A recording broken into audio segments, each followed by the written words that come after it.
Oletko ihminen, joka haluaa mieluummin tietää kuin arvailla? Jos sä käytät älykelloa tai sormusta, seuraat jo dataa omasta kehostasi. Ja se kertoo siitä, että haluat tietää, miten kehosi voi. Ravitsemuksen kohdalla mennään silti usein vielä fiiliksen tai yleisten ohjeiden mukaan. Mitä jos ravitsemustakin voisi lähestyä samalla tavalla, mitatun tiedon kautta? Ravitsemusohjeet perustuvat keskiarvoihin, mutta me ei olla keskiarvoja. Me ollaan yksilöitä. Meidän kehot eroaa toisistaan monella tavalla. Esimerkiksi siinä, miten ravinto imeytyy, miten palaudumme, miten stressi vaikuttaa kehomme.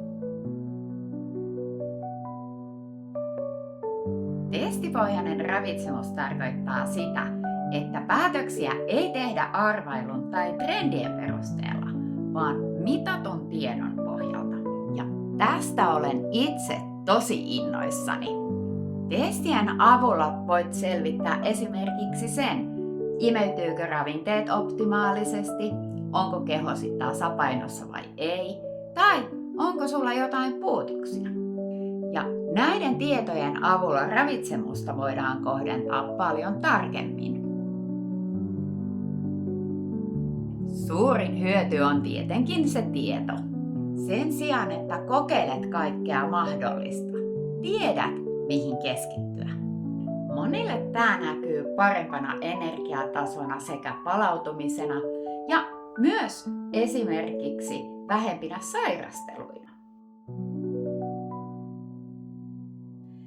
Ensimmäisen testin avulla selvitetään lähtötilanne. Sen pohjalta voidaan lähteä tekemään oikeita korjausliikkeitä ravinnon ja tarvittaessa myös lisäravinteiden avulla. Aina kun ravintoa muutetaan, niin keho reagoi. Seurantatesti kertoo, ollaanko menossa oikeaan suuntaan. Ilman seurantaa et voi tietää, mikä toimii ja mikä ei. Tää oli mulle tosi silmiä avaava.